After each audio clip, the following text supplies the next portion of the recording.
איזה חומר זה? 725? איזה? 725?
"3,000 years since King David came here are praying in Jerusalem and for Jerusalem, and Christians since 2,000 years, since the days of Christ, and Muslims since 1,300 years.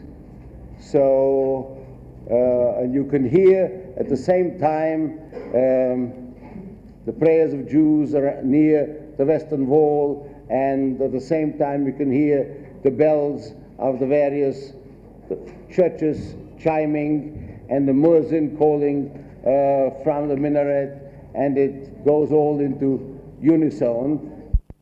At least these last 11 years since the city has been united again, after it was a united city for 4,000 years and a divided one for only 19 years.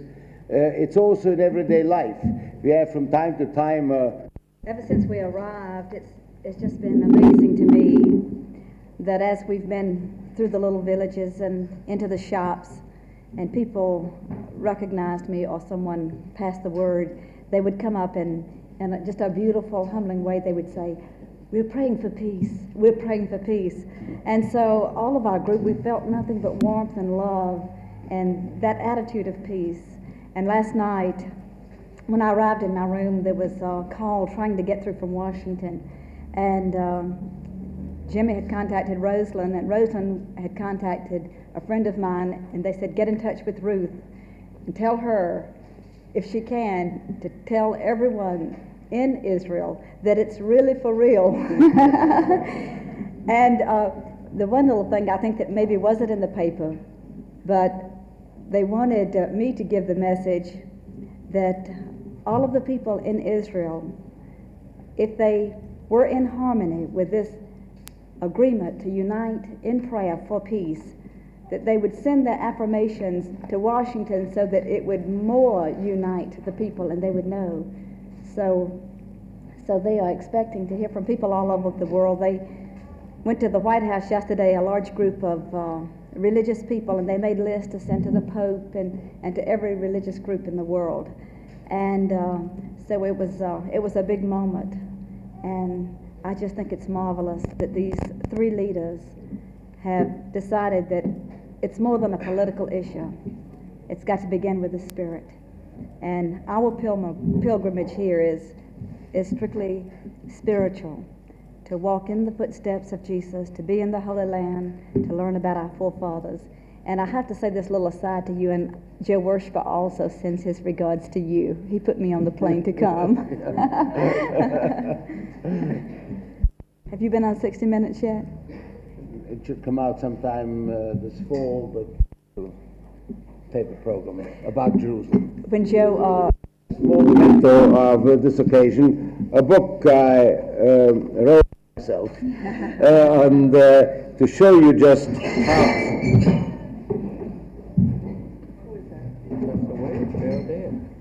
in order to protect it from the in-laws of Jerusalem. Jerusalem, the capital of Israel, belongs to the entire world. And we feel that this is... to remember that you've been giving it in the presence of the mayor.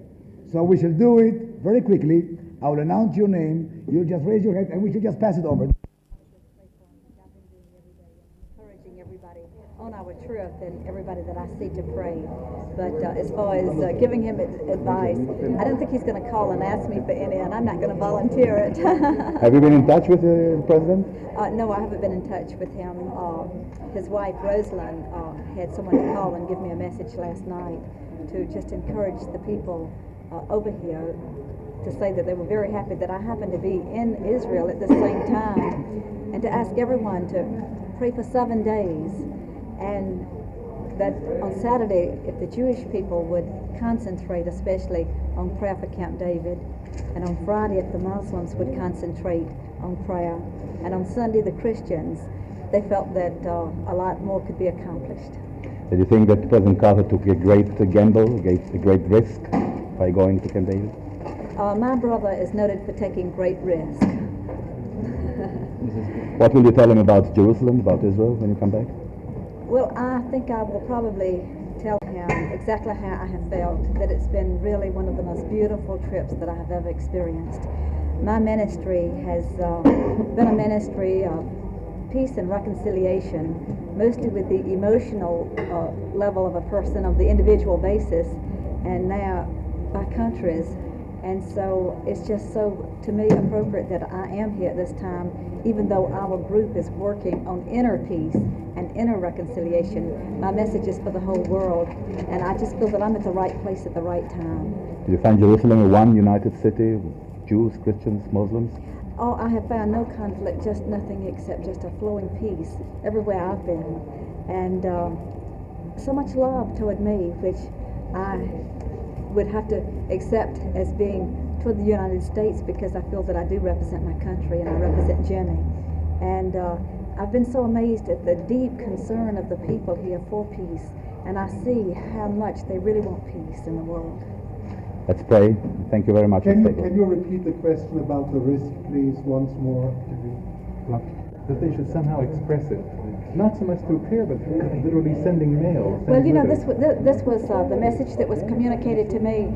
I think that the people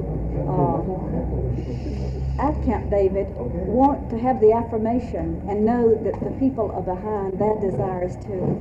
When the three leaders did get together, and when they did write out the statement together and sign it, all three, the request that came to me was that not only in Israel, but they're sending the same message all over the world for the people to respond, because then this will bring more unity as they make the aggressive move to respond, saying, I will pray, I commit myself to pray, and I do want peace, that this will help to bring that unity.